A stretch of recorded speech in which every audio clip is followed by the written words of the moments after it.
好，我们刚刚讲到太平洋现在的这局势从北到南好像有点紧张，好，可是问题是呢，其实在现在整个战略上面来思考，它还会再难一些些。什么意思呢？也就是说呢，现在澳大利亚，他也觉得他跟太平洋这边很近啊，是不是？好，可是呢，安全上面、战略上面，它虽然跟美国还是近一些些，但是经贸上面没有哦，很明确的告诉你，跟中国还是要做生意。看到的是李强现在抵达了澳大利亚，表示呢双方关系希望能够重回到正轨上。其实这一次呢，李强的到访已经是这7年来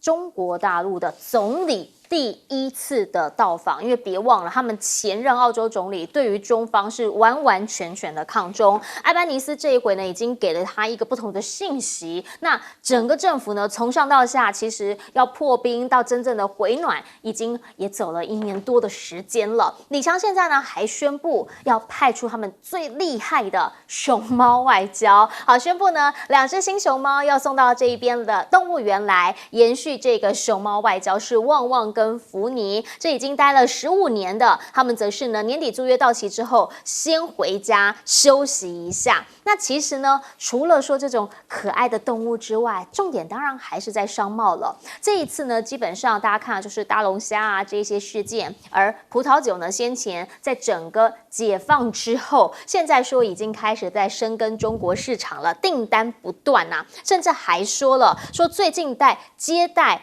对岸去的这一些采购团，6月13号，他们就已经先卖了3个集装箱发往宁波去了，表示两边的经贸量其实是大的。好啦，那所以这次李强的到访会有什么样的议题呢？商贸是主要的，而另一个部分呢，则是要破美方的围堵。但是大家其实很务实 ，BBC 的报道叫做两边都不寄望一夜之间就可以立即和好，但是在贸易上彼此是在试探到底我们的空间有多大。我们能够往来的那个弹性有多大？因为就是要透过不断的这个彼此的来往、彼此的对话、彼此的测试，你才能够知道那个回转空间，也才能够知道这对方真正的红线跟底线。好啦，如果澳洲是这样的话，那欧盟呢？欧盟最近大家也知道，他们开始对于中方有很多的双反的一些调查，这里面呢已经确定的是会加中国车的关税。好，可是中方的反制现在即将要提出，但有人说了，必须要谋长远啊。好，最主要的原因呢，就是因为欧盟去年出口到大陆的这个大排放量汽车呢，其实总值是180亿美元，这比大陆的电动车出口欧洲的金额还要来得高的，而且这里面最大影响的就是德国车。而现在这个大陆这边反制的另一项就是白兰地酒，那个针对的是法国。好，这个部分呢，他们其实现在也开始在调查，所以他们大家来讲了，如果说这个反制下一波会是什么，抓的就是猪肉、乳制品，这些呢是对于包括猪肉就是西班牙嘛，乳制品荷兰嘛，这个影响就会很大。那欧盟是好多个国家组成，如果说呢这个酒是法国，车是德国，那下面呢是西班牙跟荷兰的话，这个算是分个急迫吗？那欧盟会是一个怎么样能够一起来回复给中国？其实中方就要开始在思考，要怎么样跟各国之间达成一个整个结果，最后的结果是好的。毕竟你不要以为人家真的都没准备嘛，中国企业其实早就已经有应对啦，像很多年前他们就开始，不管是到欧洲这边跟人家合作，或者是直接过去就建厂，这一些呢，其实他们过往都有在做。也就是说呢，如果说你现在真的是要对中国车加关税的话，那如果在你们那边制造的要不要加税啊？跟你们合资成立公司的要不要加税啊？甚至转到第三地，可能是从泰国等等国家过去的车子要不要加税啊？这一些其实欧盟可能也必须要好好思考一下，这一波的打击到底有没有真的打到骨子里，打到穴道上面。欧洲其实现在某些层面来说啦，跟中方的交易量可能是比美国要来的大的，所以呢，你在走这个美国策略的时候，也要思考一下。比如说欧洲杯，现在呢13家的赞助厂商，哇，你画一画，我认识的就好几个，支付宝啦，比亚迪啦，这一些占了5家，这个呢说是刷新纪录了。甚至用数据来看，巴黎现在要办奥运嘛，后面呢他们说有好多都是中国制造，也就是说呢，包括了乒乓球啊，他们这里面呢可能这个球拍，这个是中方制造。造的，包括了这个懒人沙发，说可能也跟中国制造的有关系。那换句层面来讲，在奥运上面用到了这个产品，很多时候其实是帮这个产品来扩大它的一个宣传或者是知名这样子的一个力度。那如果是这样子的话，是不是官方指定使用这件事情？其实你有没有想过，现在有很多是 Made in China， 是中国大陆制造的，也是中国他们的厂商。那所以在经贸这一块，我们就想要请教一下彬哥，怎么样来看？好，主要的原因就是因为大家其实都想做生意，大家都想过好生活，所以澳洲这边也很目标明确，李强要来就是先接待李强，其他的事情先放旁边，因为商务才是重点。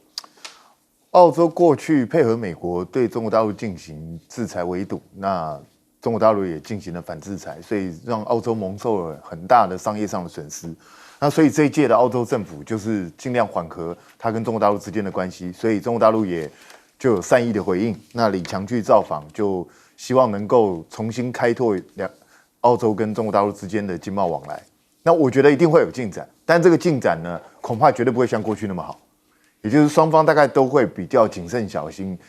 一步一步，然后观察对方的反应，还有国际的状态，然后再开发下一步。而且澳洲就算这一届的政府比较没有那么仇中，但是他不可能回到亲中那一块去，他还是会在大方向上还是会配合美国的脚步去走。所以我认为，当然两国之间解冻是一件好事，可是你说要回到过去那个美好的时光，我认为是不会再回来的啦。所以我觉得就是只是缓和一下彼此之间的冲突而已。那至于说欧洲这边呢，其实我们从欧洲议会选举就可以看出来，现在欧洲的保护主义非常浓厚。那所以在这种状况下，欧洲会倾向于对中国大陆增加关税，这是很正常的一个方向。可是问题是，欧洲的很多企业其实是不希望这样做，因为这会直接损害到他们在中国市场的利益，这个对他们会造成很大程度的麻烦，而且中方也不会坐以待毙，一定会反制。那这样子双方互相报复过来报复过去的话，这到最后对欧洲自己本身会造成什么样的结果？我觉得欧洲自己要去考量。那当然，现在中国大陆可能会去说，针对欧洲的大排气量的这些车子要调高它的关税，其实这是有很冠冕堂皇的理由，就是环保，因为你排气量大。其实现在全世界各地都希望你汽车排气量尽量缩小，然后能够达到那个减少这种碳排的这样的一个方向，所以他拿出这种冠冕堂皇的理由，你也拿了没辙。那接下来欧洲准备下一步再要进中国大陆什么吗？所以我觉得这个大家彼此都要去考量。实际上，保护主义如果在全世界开始蔓延的话，当然中国大陆的经济一定会受损，可是欧洲跟美国的经济就会安然无恙吗？绝对不会，因为到最后就是大家一起倒霉，连我们台湾都会跟着一起倒霉，因为我们是出口导向的国家，所以这样的方向真的是欧洲跟美国想要的吗？我觉得他们自己要去想想，你会还没有把别人闷死之前，先把自己闷死。所以我觉得真的要去想清楚。那中国大陆过去一直给人家觉得就是东西便宜嘛 ，CP 值高嘛。可是你看这几年中国大陆在世界上的发展，你会发觉它的东西慢慢不单纯只是价钱便宜，而且品质也越来越好，所以在全世界各地越来越风行，那竞争力也越来越强。所以他们就挟了这些强大资源，就变成世界各赛事的主要赞助商。实际上包括大联盟啊，包括很多欧洲的赛事、美国的赛事，重要的赞助商都是来自中国大陆，因为他有钱嘛。所以，如果双方之间冲突越来越多的话，难道你要把这些赞助商都禁掉吗？那禁掉这些赞助商，权益下损失的是谁？还不是你们欧美自己的厂商？所以我觉得大家都必须要去考量。那特别是他现在慢慢能够打进奥运，甚至这些制品都开始由中国大陆来制造，表示它的品质水准也是获得认可的。所以我真的觉得世界对中国大陆的恐怕要有一个观念上的彻头彻尾的改变。你不要再用过去的观念去衡量中国大陆，因为这样子的想法恐怕到头来吃亏的是自己。请教一下小舰长。我们看到现在我手上这张就是2022年王毅访问南太平洋的这些国家，他在10天之内跑遍了这些用红色标注的这些南太平洋国家。但是，王毅外长他跑完这个地方之后，也就是澳大利亚的外长也随着这个脚步又跑了一趟。那他跑的一趟的原因，也就是要灭火，希望中国大陆跟这一些地区所达成的各种的协议，或者是共同的一个邦交，那在澳大利亚部分也不会受到任何的伤害啊。其实黄英贤一直想要促成的，也就是成熟而富有成效的一个关系，但是他另外更强调一点是，可以合作的地方合作，在意见不同的地方要表示反对，然后以国家利益为优先。这个国家利益是什么？那就是我们所看到的有关于什么龙虾啊，有关于它的铁矿啊，还有关于它的红酒酒类的部分啊。那这些酒类的部分，我们就可以发现啊，现在欧洲虽然就各种制裁中国大陆，但是如果说我们看这一些部分，是不是就可以在澳洲这边取得一个平衡？的确是啊，也就是我们之前看到，中国大陆不采购美国的大豆，可是它直接的改向巴西采购，而且因为它的那个数量非常庞大，也就是可以对于购买的这些国家造成很大的一个经济改善，所以美国以及欧洲这些 G7 国家对于中国大陆的各种制裁啊，反而是让中国大陆的脚步可以走向全世界。那这一次我们讲到李强访问澳大利亚，其实我们有几个部分可以观察。第一个部分呢，也就是中国大陆是不是会加入跨太平洋伙伴协议 CPTPP 的部分啊？第二个部分有关于新疆以及西藏的人权的部分。可是坦白说啊，我们现在看到非常多的这一些完全没有被置入的 YouTuber 的这些画面，其实西藏跟新疆并不是这些西方国家所宣传的，而且在于中国大陆政府积极的辅导这一些新疆跟西藏的一些经济以及人民教育的水准的部分啊，所下的这个力道，甚至比其他的省份还要来得高。第三个有关于军事的部分呢，澳洲在2023年的国防战略评估啊，他就讲到说与菲律宾加强海上的合作。那副总理兼国防部长呢，也提到说，他对于台海安全的一个集体威慑。那这些问题是不是都能够一一的在于这一次李强前往澳大利亚的部分达到一个共识？有待我们继续的观察。要请教大中老师，最主要原因是因为其实在这一次呢，整个区域上面的变化之外，最重要的当然是还是来自于其实商务、经贸跟政治，它是没有办法完全分开的。某些层面你也得从不同的角度来看事情。我高度同意哈。这一次李强访问澳洲，我觉得这个彰显的就是这方面，双方是各取所需哈。对于中国大陆很明显，他当然希望借由这个中澳关系慢慢的和缓，能够突破以美国为首的西方的一个突破网、包围网。那对澳洲而言，他也希望能够比较回到过去，比较他跟中国大陆能够政经分离啊，就在安全政治上，当然跟美国靠得近，但在经贸上要借重中国大陆的庞大的市场，这看的是非常的清楚。因为老实说哈，过去的中澳关系还不错，但是在2018到2022年哈，就像刚才大家所提到，在自由党莫里森执政时期啊，当时的这个澳洲的对外政策是旗帜鲜明，它基本上是非常契合美国所要的，所以非常的怎么讲牵制北京啊，不管是新冠疫情的溯源啦，不管是新疆啦、华为啦、5G 啦，基本上是靠着美国走。所以当时我们可以看到哈，北京所祭出的就是打蛇打3寸，就是完全是用这个经贸手段。但这些经贸的手段慢慢现在都平复了，包括什么？包括像葡萄酒是最后一块。对。包括像是海鲜啦、龙虾啦、牛肉啦、大麦啦，我就光举葡萄酒为例，当时中国大陆手段是2公升以下的葡萄酒118%省发性关税，2公升以上210几%。所以这对澳洲造成很大的打击。所以有人说，经过估计啦，就是经过中国大陆的这个贸易制裁之后，澳洲1年的损失将近140亿美金。所以这就是为什么这个目前的艾班尼斯政府上台之后，刚好到现在2年，他带着一步一步的去做和缓。2022年，其实他的黄英贤外长就已经跟王毅碰头。大家如果有印象的话，2022年11月在 G20 巴厘岛峰会，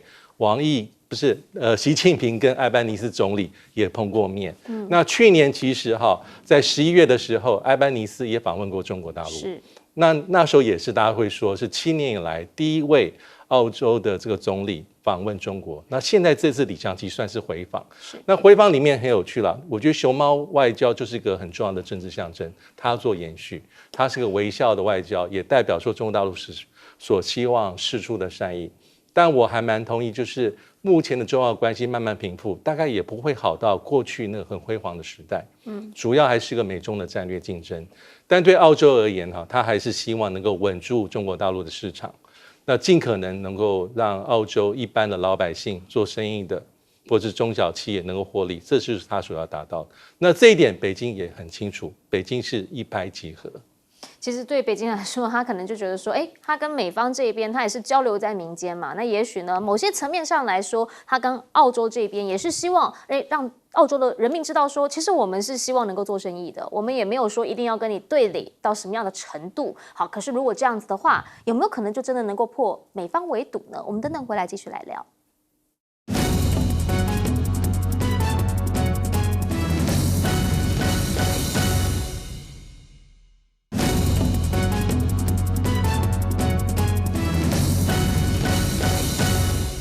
好，欢迎回来哈。我们刚刚讲到说，其实中方当然有他们自己的战略立场啦。那其实呢，你把它摊开来看，他自己内部建设的部分，其实现在在交通这个块是走蛮快的。来，昨天最新的一个消息，长三角的超级环线高铁呢，迎来首发了，3省一市，8小时9分钟就可以到。号称什么？号称说呢，上午在上海，中午呢你就可以到苏州，下午到黄山，傍晚就到杭州。那长三角是有他们大概4%的国土面积，也聚集了大陆17%的人口，创造将近1/4的经济总量。这边呢，你可以说也是在经济上面蛮重要的一个动能区。它现在把它整个环起来，当然就是希望这边的贸易能够走得更快一些些。好，另一个呢，则是京沪列车了。好，现在京沪高铁呢，他们告诉你说有一个动卧列车，也就是呢，你早上出发，晚上就到，细发招致。好，也就是说呢，你现在大概啦，北京到香港12小时34分，上海到香港呢是11小时14分，让所有的这一些动线厉害的城市，也就是他们比较重要的这些商贸城市，通通都用高铁把它给连接起来。甚至呢，在讲他们的地方上面的这一些基础建设的时候，很厉害，就是他们能够克服很多不同的地形。最新一个是都市铁路，第一个齿轨列车，什么意思？就是它可以爬山。好，他们就讲了，说车轮跟车轨之间有一个粘着力的问题，因为呢它重嘛，那你要怎么样能够整节爬上去？最高一般来讲啦，叫做爬坡率2.5%，也就是呢每水平前进100米爬升2.5米。好，可是这边呢，基本上它的那个爬升率可以到12%，你就可以看2.5跟12那个比例差在哪里。好，现在铁路呢虽然是还没有建成，但如果呢未来的话，这个雪山列车是已经先行曝光了，说只要爬行600米。长度600公尺长度就可以到20层楼高这样的一个高度，这一些其实某些层面来说，就是来告诉大家，他在做基建的时候，他的能力已经走到哪里了。他就是透过他国内的一些建设来告诉，海外有没有需要他帮忙的，就会来找他了，是吧？好，所以呢，你也看到他现在在东南亚这边有蛮多的铁路方面的合作。曼谷北京的铁路呢，说最后1里路泰辽跨境铁路7月就即将要试行了。那如果试行的话，就代表了曼谷到北京的铁道旅行可以实现。而且呢，它只要15小时就可以呢，从中辽泰3国这样子来流通。那东协成员彼此之间也开始在讨论，如果我们现在已经有这样的技术的话，要不要来考虑一下铁路网互联互通？这个是一直以来他们这个泛亚铁路网的一个愿景。那现在呢，有没有可能能够达成？当他们发现中国也许它在铁路建设方面可以克服很多的难处的时候，就会开始思考这个项目了，因为过往呢，他们在马来西亚的一带一路的重点项目就是海岸线的这个部分嘛。那现在东南亚段，包括了昆明啊、新加坡这边，连接到了中国中南半岛，还有马来半岛这边，其实整个铁路网要是真的围起来的话，对于东协来说，这是一个蛮重要的一个动能，把它整个连接起来。然后呢，跟中方这边能够来协助他们，能够有所合作，而且他们其实也看到了某一些国家确实跟中国合作，比如说泰国，就真的有成功了。那这一些就会给他们一些信心嘛？那对比你会问，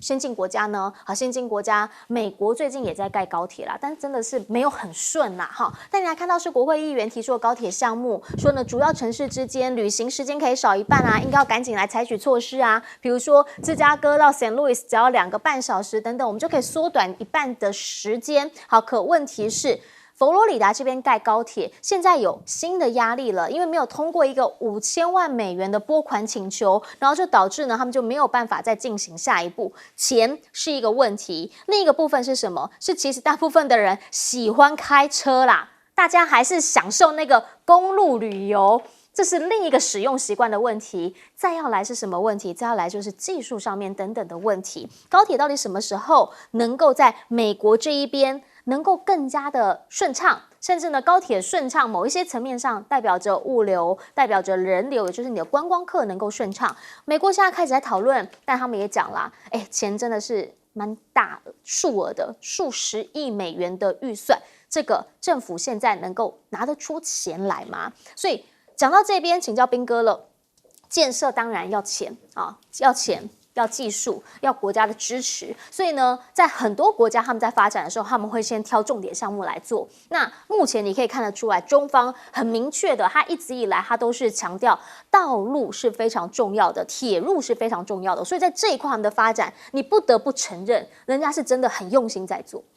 中国大陆毫无疑问的是现在全世界铁路最发达的国家，它的高铁当然也是全世界最多的。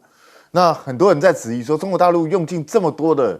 心力去做这些高铁，到底干嘛？只是一个面子工程吗？你建这么多，到底要做什么？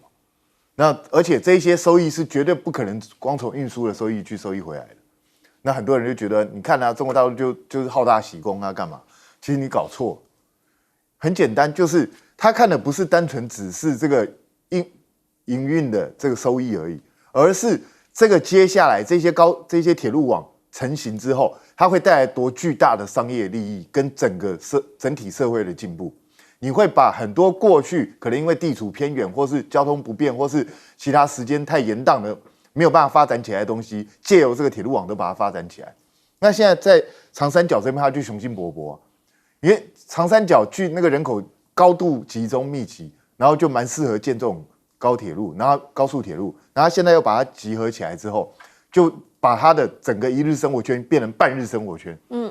变成这样子。那你中间的一些商业经贸往来交流就会发展的更加迅速。其实这些效应，接下来几年就会慢慢都会显露出来。那这个就是它未来期待的一个红利。那包括这种都市铁路也是一样，它为什么要花大钱去新建这种东西？难道只是单纯为了好玩吗？因为我有世界上爬坡率最高的这个火车吗？其实不是这样子。其实爬坡率比它更高的火车都有。但是重点就是，因为从都江堰一路到这个什么四姑娘山镇这些，它要开发这些沿线的地方，然后有观光上价值，有其他相关的价值。对，所以我觉得真的不要只是单纯去看表面，都以为人家是傻瓜啊。那现在它在中南亚这个地方，你这个曼谷北京的铁道直接连接起来，接下来就是马来西亚这一块。大家没有注意到吗？整个中南半岛已经跟中国大陆连接在一起了。是啊。那以后中国大陆跟他们的经贸往来一定更加加强，大陆的货物跟中南半岛的货物会彼此之间互相交流，然后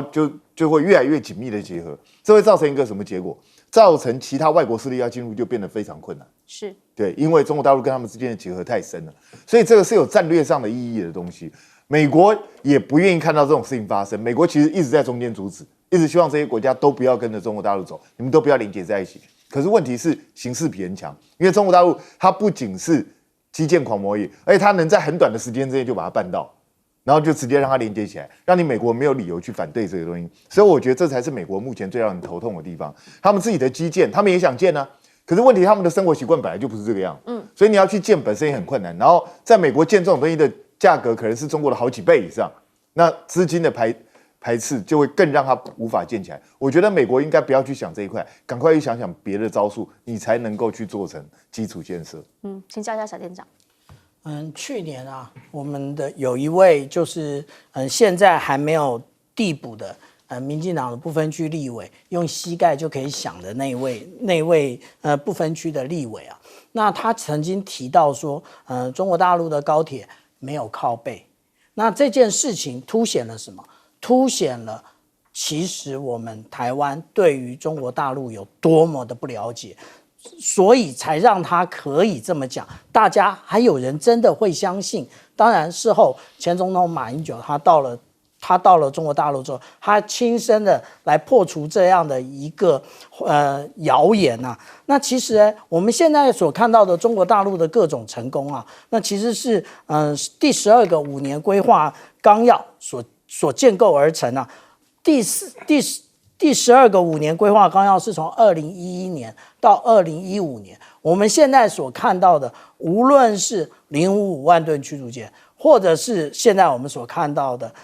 这些电动车，甚至我们现在要讲的高铁，其实都是如此。但是我们刚刚讲到的12.5，他所谈到的高铁是4纵4横。我们现在看到的中国大陆的高铁其实是8纵8横，也就是时至今日，那个我们讲到的12.5又过了将近快要10年，他们整个的一个西岸以及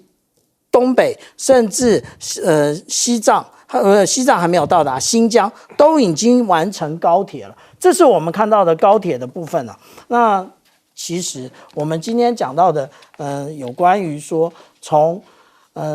从北京一直到这个广州的部分啊，但是事实上他们更早以前也就有直通，但是要通过长沙的这个高铁。这个高铁内部呢，大家以为长得什么样，就是这个样子。其实朴实无华，但是坐起来是非常的舒服，它是一个卧铺啊。那上面各种的那个灯具啊，甚至说 USB 的接头都有。那大家以为他们有多落后？没有，他们跟我们台湾一样先进，而且他们的路幅更广。那我们讲到说，它这里面也有英文的广播，而且大家有很多人嫌弃中国大陆的厕所，它的厕所其实非常的干净，而且也附有卫生纸，所以不要再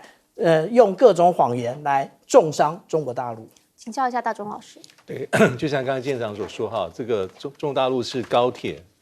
速度最快啊，目前最绵密啊，从早期的4纵4横到现在要实现8纵8横啊，所以未来应该是总铁路长度16万公里，其中的高铁大概会到4.5万公里啊，目前进度大概至少完成大概80%左右，所以速度很快，而且还有一个很重要的就是会向外这个输出你的合作跟技术，就像刚才所提到的，包括辽国、泰国、巴基斯坦、俄罗斯、印尼等等。这也是一种国力跟影响力的延伸。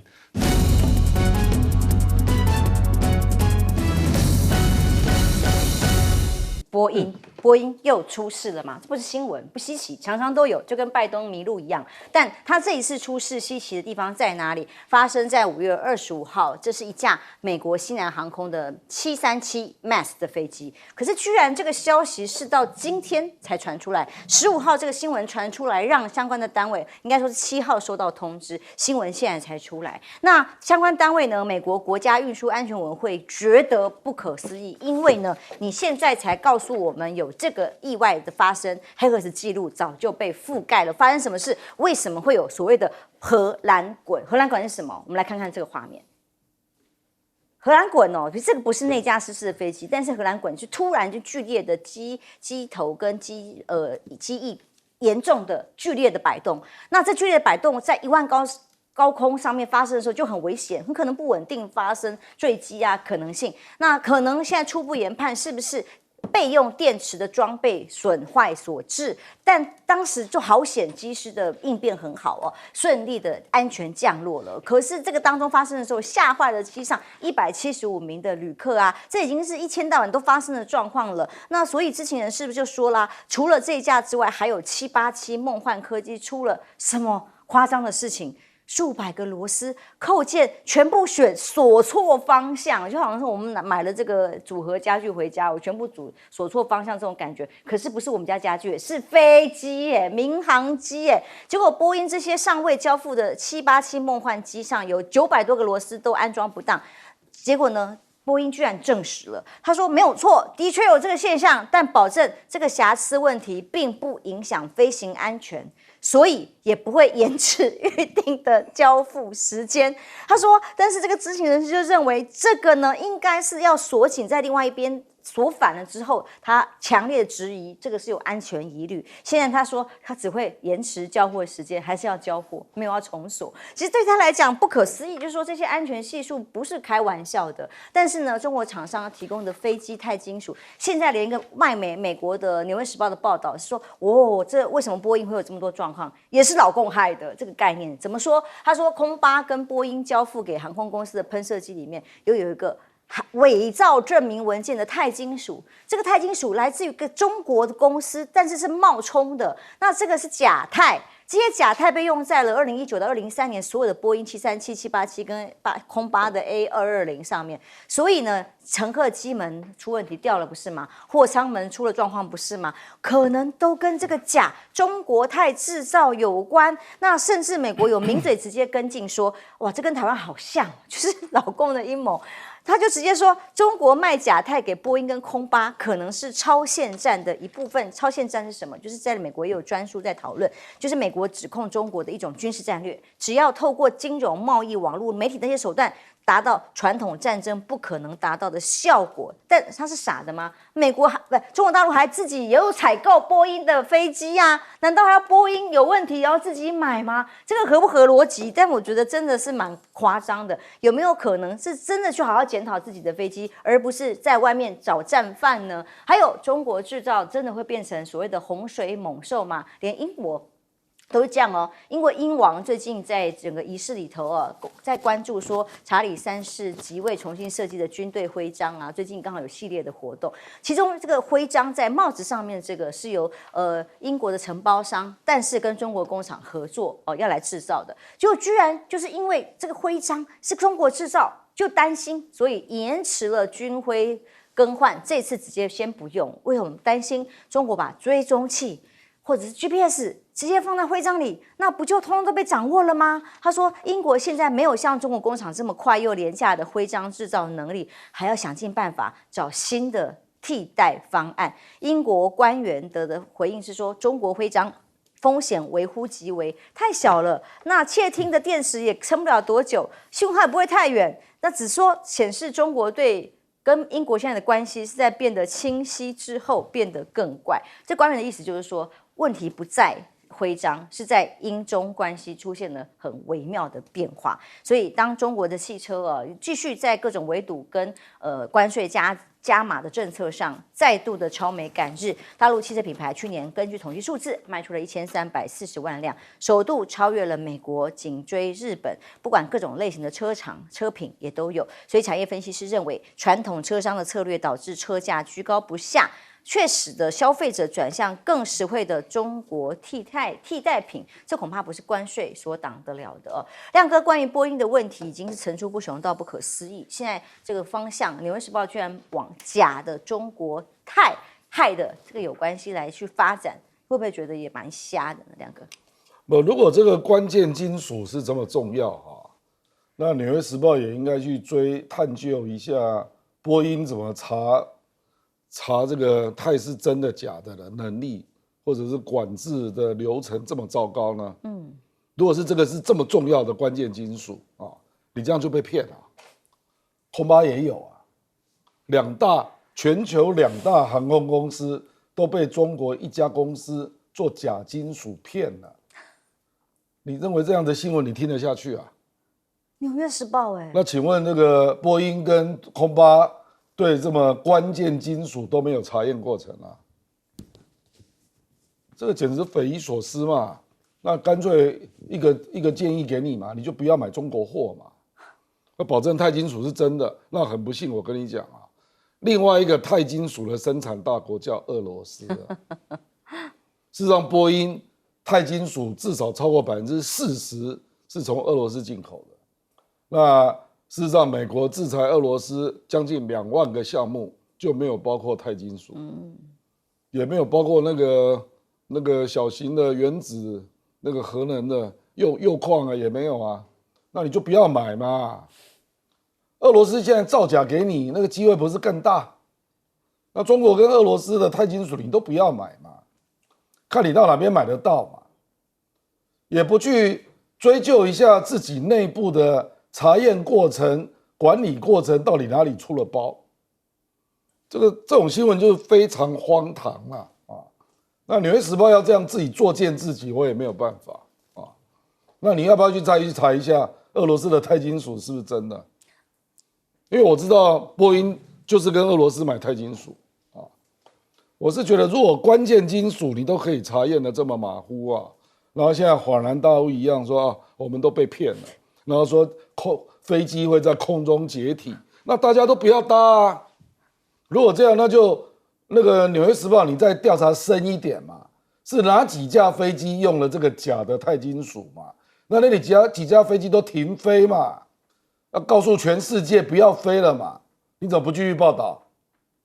那你这样不是不尽职不够彻底吗？因为他这样就会得罪波音，害波音的飞机卖不出去，谁敢买？所以这种新闻哦，有时候看出他的水平啊。不过我跟你讲啊，这个有关那个说中国现在品牌车啦卖了1340万辆，其实这个没什么，因为中国的车市啊，它本来就世界第1大，中国的汽车销售在去年就卖了3009万多辆，3009啊，中国整个市场啊，美国是1560万。日本呢477，这个是指它的总产量啊，包括出口跟内需。所以中国大陆自然而然它很快就会超过你嘛啊，因为这个是算总量的嘛，这个 auto sale 这不是算 auto export，auto export 事实上出口它也超过了啦，它在去年就超过日本变成世界第1，那现在它是在讲销售啊，那去年为什么会立刻就变成第1？因为它的成长量是28%，等于是比前一年多了28%啊，28% 3000万，你想一想，这是惊人的比例，几百万辆嘛。是，所以简单讲，就是中国大陆越来越进入汽车时代了。那它人口本来就比美国多很多啊，所以实际上大部分的人还是没有买车所以这个还继续在发展当中啦啊，所以这个也不要惊讶了。比如说去年我看到一个数字。说中国汽车出口超过400多万辆，也超过日本啊。那你不要惊讶了，因为到2030可能出口是800万辆。这个世界很大我们用非洲做例子啦，非洲人口有12亿多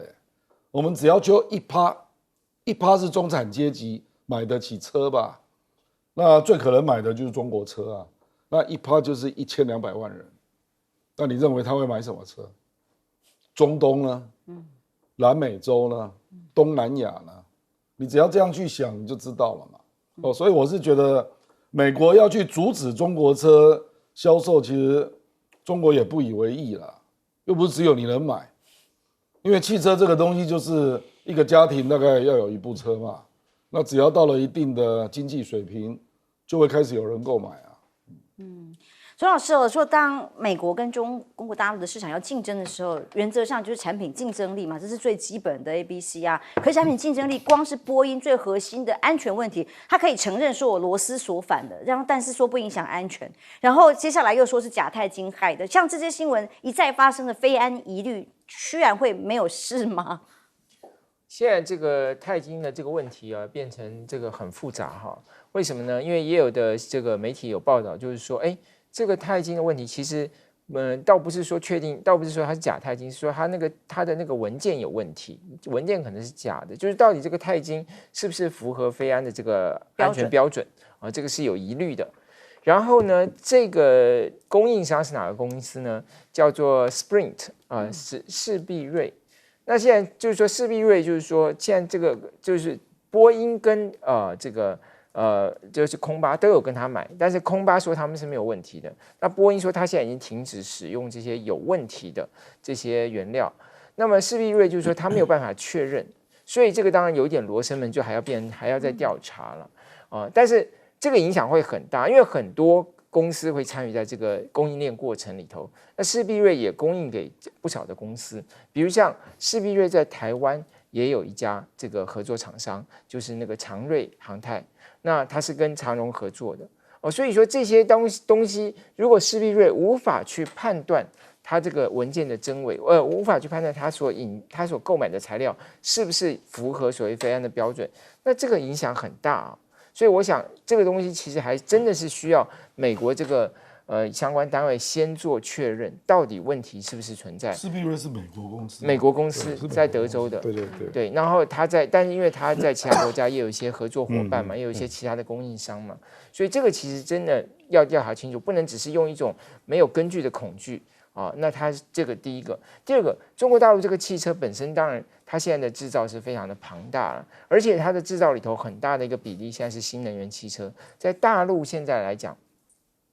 ，43%是新能源汽车，57%是这个传统汽车，所以它这个整个汽车生产里头，这个新能源汽车占了很大一块。那当然，现在因为碰到欧洲现在对它这个进行关税嘛，就是增加关税，所以当然欧洲这边它会碰到一些问题。不过马上低音薛祥要去，会不会能够解决这个关税的问题，或者是延缓啦，或者做什么其他的弹性的调整，我们不知道。不过这个东西还有待观察。但整体来讲，它现在除了欧洲之外，在南美洲，它这个市占率也非常高。所以你还是要从它的这个竞争力的源头来看嘛，就是说它的这个生产的效率是非常高的，它生产的这个就是说性价比是非常高的，这个当然还是它核心的竞争力。所以我觉得不能只是从恐惧这个角度去看这个问题，而是想说其他国家能不能调整它的这个生产方式、生产结构，去能够提供更好的商品来来改善我们消费，来提供给消费者更多的选择。是孝瑋，当我们在看，不只是美国跟美国的盟友们是在抗中，还要恐中吗？像刚刚讲到各种恐惧的报道之外，英国这个徽章还会担心，因为中国工厂制造就被放 GPS 会被追踪，有可能吗？这个当然可能性是零了。为什么？因为像这种你这个徽章、这种扣件这种东西，基本上来说它都是一个铸造这样一个铸造品。那如果说今天你要真的要拿这个东西来发好那个讯号出去，比如说那种定位讯号的话，说真的，你里面要装有晶片，而且最重要是你呢还要能够不断的发送讯号。那这个时候关键是什么？是电力。不过当然了，我们这边回到前面看看，刚刚前面讲到的说，就是说你等于说你如果没有说你这个扣件上面没有等于说你这个徽章帽徽什么，你没有一个电池在里面能够持续的用这个东西发送一个讯号出去的话，那对不起，你要追踪也没得追踪了。所以这种东西有的时候真的必须要说，现在好像这个反中反过头了，大家好像都觉得很多事情本来根本不合理的，好像听起来也变得合理。不过这个地方我们先来讲讲这个波音为什么这个事情为什么会引发 NTSB 的这个重视就是说我们先解释一下什么叫荷兰滚，它到底危不危险？就是说我今天来的时候那个用这个只做了一个纸飞机不好意思忘了带模型，飞机正常飞是这样飞对不对？这样直飞出去，但这个时候如果飞的时候呢，它飞机的时候突然它因为侧滑或风的关系呢，它变成说在偏滑的时候呢，它飞机飞行员一定要想办法修正回来。但这如果你修正不了的时候或者说你飞机的控制面或是飞行软体，为什么今天会说737-800这个738 MAX 会让大家特别紧张？因为它这个本身它这个飞机就是因为之前出了很多事情，都是它的飞机的飞控软体有问题，所以在这时候说，它居然发生一个，就是说，当你飞机进入这样一个荷兰滚，什么叫荷兰滚？就是说你飞机不是站到按照直线，没办法直走，变成说飞机变成一个一直绕着这样一个你飞行轴线这样一个类似像这样一直在滚的这样一个过程中，它这样下去，然后飞行员要压回来，然后变成这样一直在这样调整的过程中，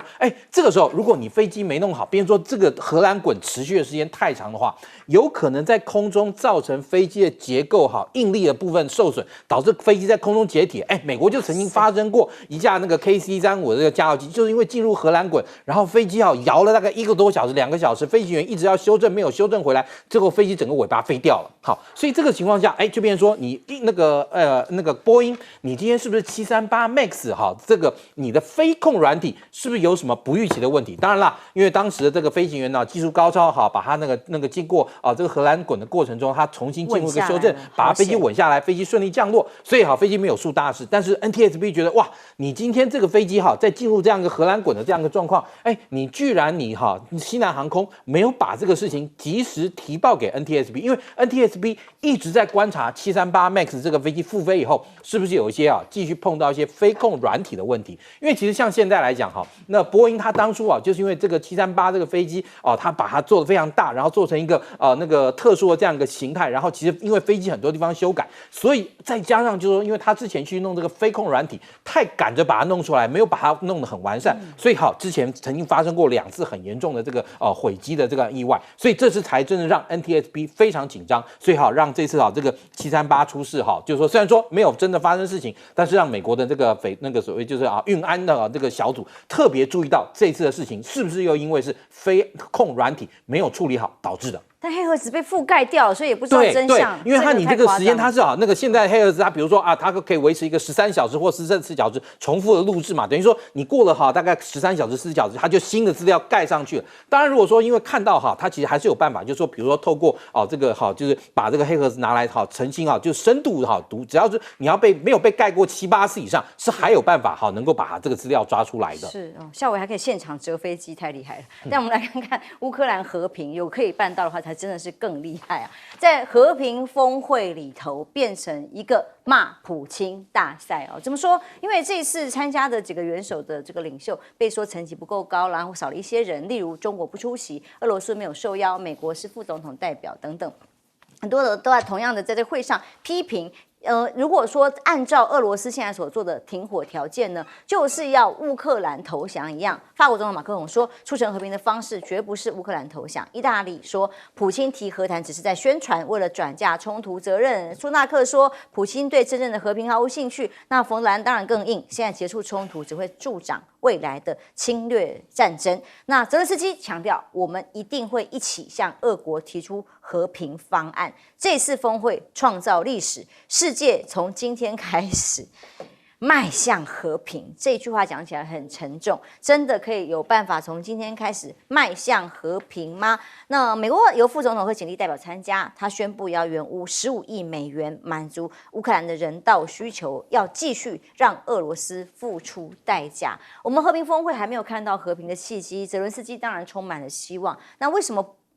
拜登没有参加呢？原来他去了，在 G7 之后直接去了好莱坞的募款活动。那当然为了11月马上要登场的大选，这一趟募款活动呢被说厉害了直接募款才2个阶段，后面还会今天正式开始，后面还有活动，只是入场券而已，就已经卖了超过2800万美元的这样的募款的规模。跟谁同台？都是大明星，乔治克隆尼、茱莉亚罗伯兹，还有包括了奥巴马。那这样子的明星啦、政治明星一起出席的情况之下，被说是民主党史上规模最大的募款活动，2800万看起来当然比你泽伦斯基什么安不安全、和不和平更重要吗？而乔治克隆尼呢，这位大明星有点尴尬，是因为他在这活动之前还打电话去跟白宫抱怨，他的妻子支持逮捕纳坦雅胡，认为以色列侵害了哈萨走廊上面的人群那导致他可能被制裁那因此跟白宫发生冲突，结果呢，他在出席募款活动就感觉有点尴尬，但还是一样跟拜登同台一起演出，但是呢，在场外反以色列的抗议活动还是持续进行。我们来看看画面这画面里头还是在场外包围了很多在现场抗议的民众，就在洛杉矶众星云集的抗议行动里。来看看画面。Yeah, perfect. Grab out your QR codes. That's how they're going to check you guys in. Yeah, if you guys want to pull out your QR codes as we make our. 这巴勒斯坦国旗高喊。我们看到的是巴勒斯坦说永远会存在这样的旗帜跟口号，说拜登是骗子，现在出动了很多政报警察。无论如何，选举活动进行，真的巴勒斯坦这里的人权有没有真的被关注呢？选情如何？拜登、川普很被关注，有个重头戏要登场了。6月27号要电视辩论，这个规定很严格我看到这当中的规定觉得很不可思议，台湾都没有这样。CNN 公布电视辩论有一些细节规定。候选人不得带事先写的笔记，助理不得与候选人互动，现场没有观众，还有候选人在台上只能有什么？没有提字机只有一支笔、一叠白纸、一瓶水。那这样子的话，小抄不能带了。拜登还好吗？还有企业高层都认为川普比较可能当选总统吗？亮哥，这个。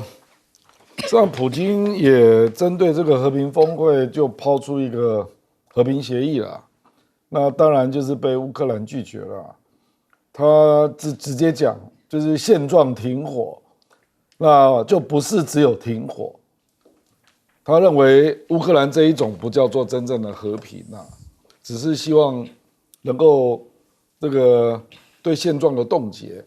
普京说，只要你承认现有的边界那我们就可以来谈怎么和平之类的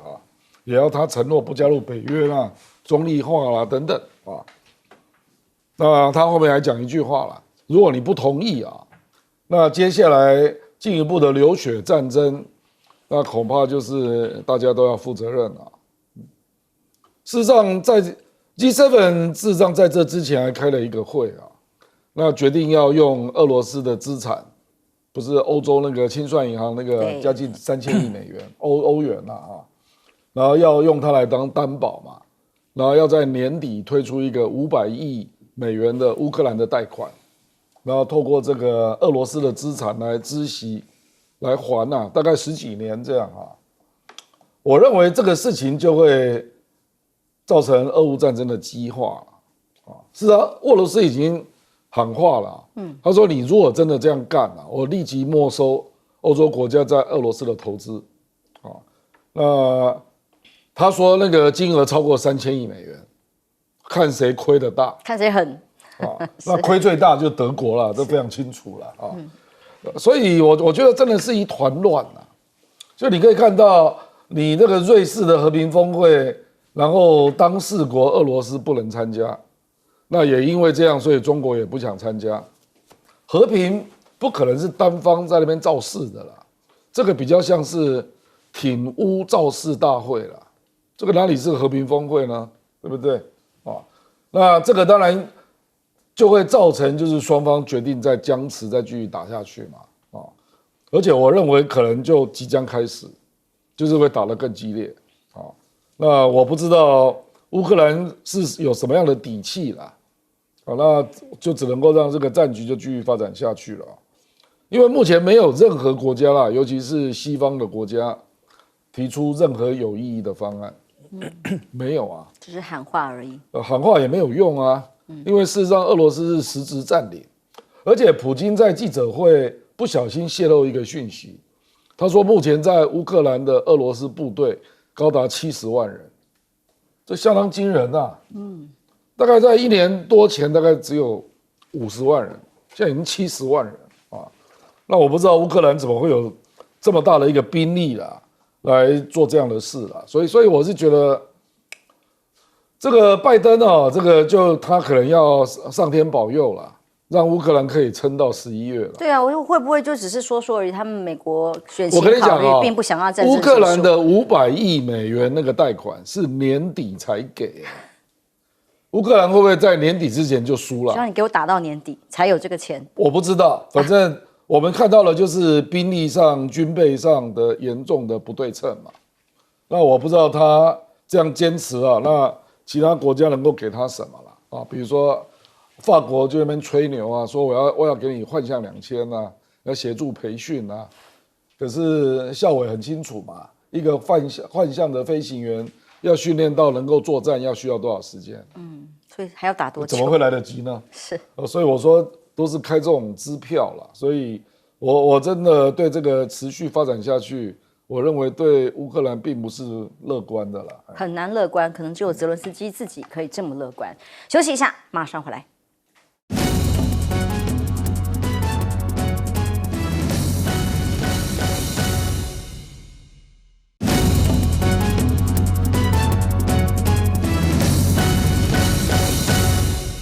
在瑞士召开的和平峰会，对于泽伦斯基来讲充满了希望哦。就大家都在骂俄罗斯嘛，骂普京嘛，所以泽伦斯基说和平就从今天开始，有办法这样期望吗？左老师？目前看起来这个机会不是很大了，因为你看他现在提出来这个和平方案哈，基本上来讲都不是他现在实力能够做到的。所以那就变成要依靠这个俄罗斯单方面的善意才有可能达成，包括说要俄罗斯这个撤军啊，然后连同要恢复到这个战前的这个领土。那这个其实在现在来讲，如果你实力无法做到，它如何能够实现呢？所以这个当然是他最大的一个挑战。不过我们看，其实还有一个很大的挑战是什么？就是他这一次邀请了160个国家，最后来了多少个国家？90个国家。所以其实还有将近这个70个国家是邀请了而没有来，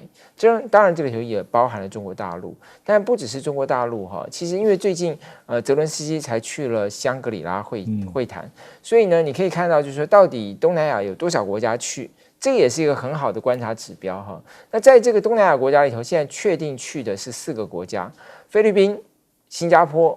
东帝汶，还有一个国家叫做泰国。泰国其实跟俄罗斯关系很不错，因为很多俄罗斯的游客会到曼谷去，因为这个天气的关系哈，就像很多北欧的游客喜欢到曼谷去一样。但是泰国为什么这次会参加这个峰会呢？主要的原因当然是考虑到就是说他最近才有这个文人政府上来，所以他们希望改变形象。可是最有趣的一个国家是越南，因为越南是被美国认为它正在积极发展这个非常这个不断升温的这个伙伴关系，但是越南其实跟俄罗斯的关系非常好，所以越南是已经明确说他不会去，而且呢，这个普丁最近要访问这个朝鲜，然后还传出来说他访问完朝鲜之后，接着就会去越南，所以越南也是他的主要的武器供应国来自俄罗斯。所以我们其实看到这个越南啦、柬埔寨啦、辽国啦、缅甸没有去，其实最让美国意外的恐怕会是越南。那当然缅甸、辽国、柬埔寨，大家就比较没有那么意外了啊。虽然这3个国家，跟这个俄罗斯关系又不一样，又个别不同哈，但整体来讲，他现在碰到的问题就是说，在全球南方，其实他的呼应者是比较有限的。那即使北方国家有支持他，但是包括连拜登本人都没有去，所以到底能够给他多大的支持？以及我刚刚讲他实力有没有办法去支撑他的一个主张，这都是很大的一个问题。我是很难想象拜登没有读稿机、没有办法带手稿的情况之下去参加电视辩论，不知道会是什么画面，非常期待。休息一下，马上回来。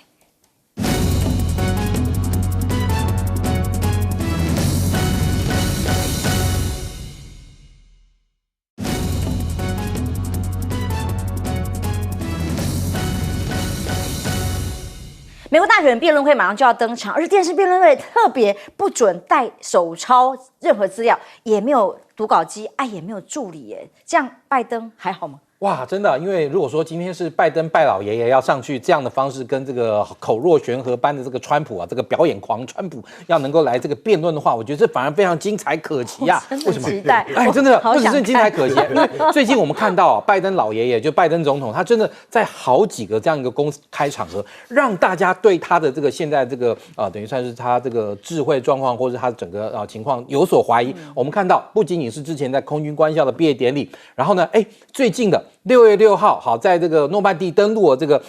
80周年纪念会上面，川普好不跟着拜登那个总统也有感觉哈，让大家觉得好像摄影机在拍他的时候，却拍到他失神的状态。而在那之后没有多久，G7又发生了相同的情况。